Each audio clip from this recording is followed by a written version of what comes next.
we have to quit viewing man as a single psychological entity, that in fact his psychological self is a multiple self, that he has a variety of mental systems existing in his brain. They have emotions, they have memories, they have incentives, they have destinies, and they're able to control the motor apparatus, by which I mean they're able to make movements, they're able to actually precipitate behaviors on the part of someone.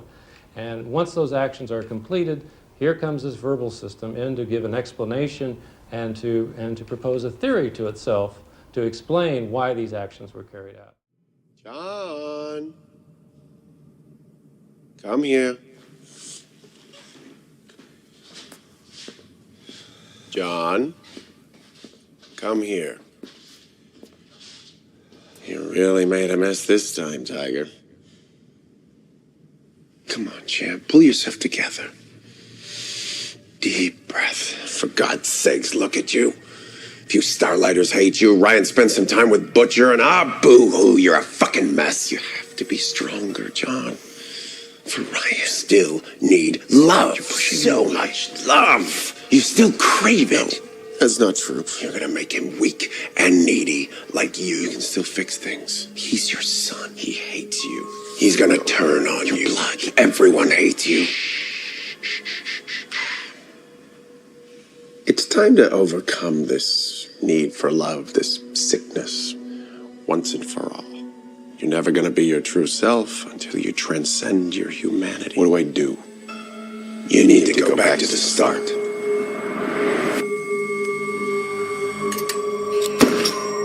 John, you need to go home.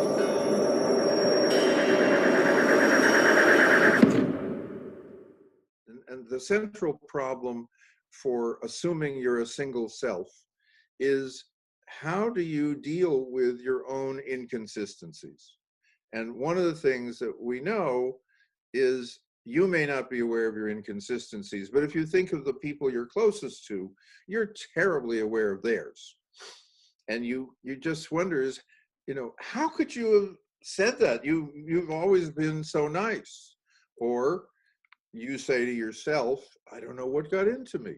Now that's a real statement, which is you just did something which another part of you is horrified about, or ashamed, or just amazed. So that's the core. And if I can make it a very simple question, and you can answer it because you're answering it for everyone. Have you ever argued with yourself? Sure. Who is the other person in the argument? A different self. That's the obvious. Physically and socially. That is not brightly colored or shaped like a dinosaur. Hold on, guys. It's broccoli! Yeah! Well, I just saved our lives. Yeah, you're welcome. Riley, if you don't eat your dinner, you're not going to get any dessert. Wait, did he just say we couldn't have dessert? That's anger. He cares very deeply about things being fair. So that's how you want to play it, old man? No dessert? Oh, sure. We'll eat our dinner right after you eat this. Right. Here comes an airplane. Oh, airplane. We got an airplane, everybody. Gazzaniga studied the brains of people like Vicky. She suffered from extreme epilepsy. I'm thinking about that. To try and stop her attacks, surgeons had cut the nerve fibers that linked the two sides of her brain. It worked, but it also revealed something very strange. There was another force inside Vicky that emerged, that kept trying to take control. I knew what I wanted to wear, and I would open up my closet, get ready to take it out. My other hand would just take control. And it would just reach in and get something that I wouldn't want at all. And a couple times I had a pair of shorts on, and then I find myself putting another pair of shorts on top of a pair I already had on, and which I knew was wrong. Gazzaniga argued that really there were multiple selves inside the human brain, each one taking control at different moments. Normally that is hidden, because the one self that is conscious constantly makes up stories to explain what all the other selves are doing. But when the connection between the two parts of the brain is cut, it can't do that, and the other parts emerge. Vicky wasn't strange, Gazzaniga said. She just showed the truth. Gazzaniga argued that really all human beings live in a made-up dream world of stories, which give them the illusion that they are in control, when really there is something else inside them that they will never contact. I was down and I emailed you and I woke up and I feel better. I feel better. I had a thought. Mm-mm. I want to talk about the incident at work. It's okay, Barry. You're safe. I just want to bring the details back. We'll just talk about the details. A high school from Camden, New Jersey was on a field trip at your place of work, and two young ladies came up to you, and one took your hand and put it under her shirt on her breast, and the second one did the same, and then they just ran off laughing to their friends. You surmised that it might be on a dare. You said they were 17 or 18. You said it upset you for days. It was just a teenage prank. I get that now. And see, that's my mistake. I believe that I went over this incident with you too fast. Although you said you were fine, and the other identities I met with said it was fine, I believe that this brought up issues from when you were a child and abused. Sometimes another incident of abuse can cause suppressed personalities to take the light. Dennis, if this is you, I completely understand why you felt the need to take over and protect the others. Please, Doctor, not this again. The others told me that you and Patricia told the group about this beast. And I told them that these are just scary stories that Dennis and Patricia tell the others to scare them. Do you really believe the stories about the beast? If this is you, Dennis, I understand why Kevin needs you. You are strong and disciplined, you are precise, and you will not be taken advantage of. You can trust me.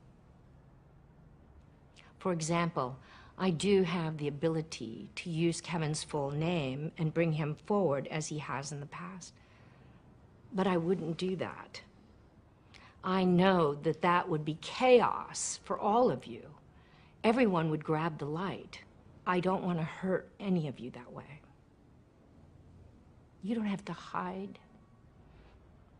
I know you are someone who cares for Kevin. You are not evil to me. You were necessary.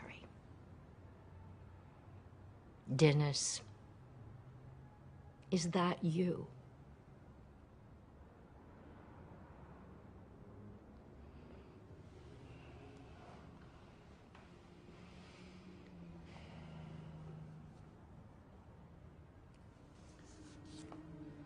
They keep calling us the Horde. The others, you know. Miss Patricia and I, we are ridiculed. Now, we're not perfect, but we don't deserve to be ridiculed. We're all struggling. They have to admit that.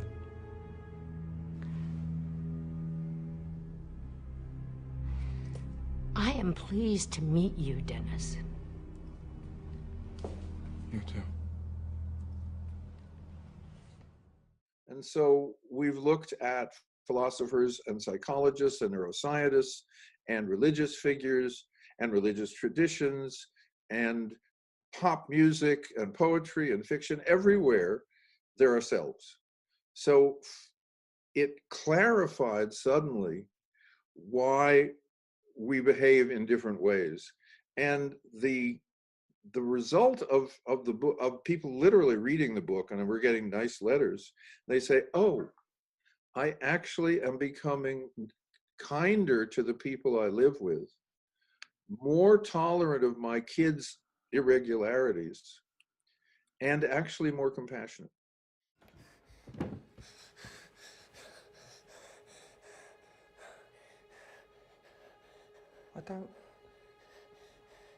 This is my room. I remember some things, but I don't remember this. It's not Mum, it's not my mum. It's not my mum. Mark, open this door.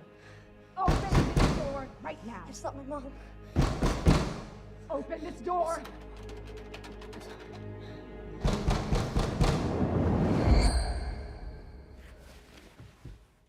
Bloody hell. Look at the state of this place. Better sort it out before Mum sees it. Mark, open this door right now.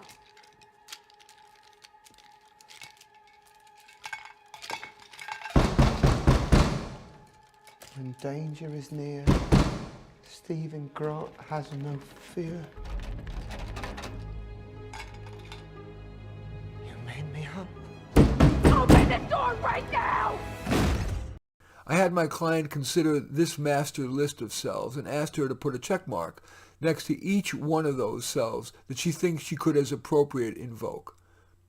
Fun self, serious self, intellectual self, feeling self, fast-paced self, slow-paced self, assertive self, passive self, risk-taking self, cautious self, conventional self, unconventional self, liberal self, conservative self, generous self, self-serving self, materialistic self, simple living self, ambitious self, accepting self, competitive self, collaborative self, physically active self, sedentary self, kind self, just self, angry self, unflappable self, driven self, relaxed self, time-conscious self, and time-indifferent self. Consider putting a list of your top few authentic selves in your wallet. Especially before starting a new or an important relationship, review the list. That'll remind you to invoke the one or two of your selves that are most appropriate to the situation. Are you in charge? Yeah, we've taken charge. We're the only ones that can protect Kevin. We're all here to protect Kevin. He's very weak. He doesn't know how powerful we can be. Would you mind telling me when you first came into existence? And how you and Patricia, the other undesirable identity, became aligned. That's okay.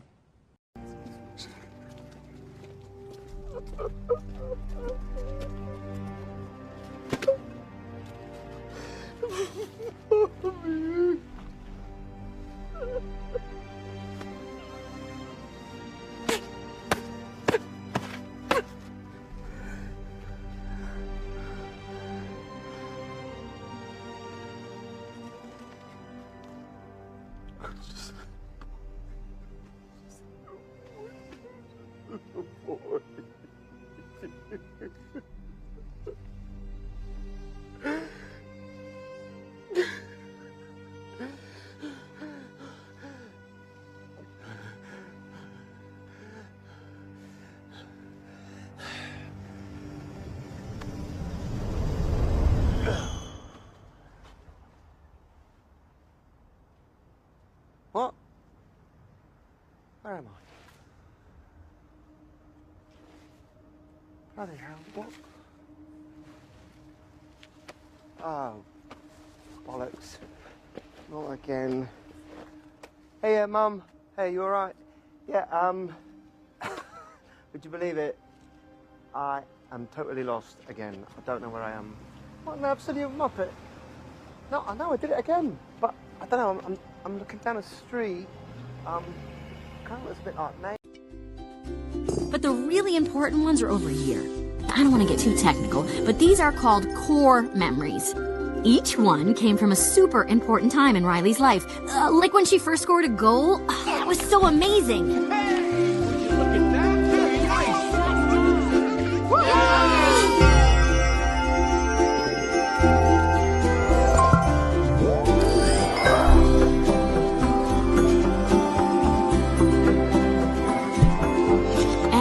core memory powers a different aspect of Riley's personality. Like Hockey Island. Goofball Island is my personal favorite. Come back here, you little monkey! Yep, Goofball is the best. Friendship Island is pretty good too. Oh, I love Honesty Island. And that's the truth. And of course, Family Island is amazing. I thought we had puzzle. The point is, the islands of personality are what make Riley, Riley. Look out!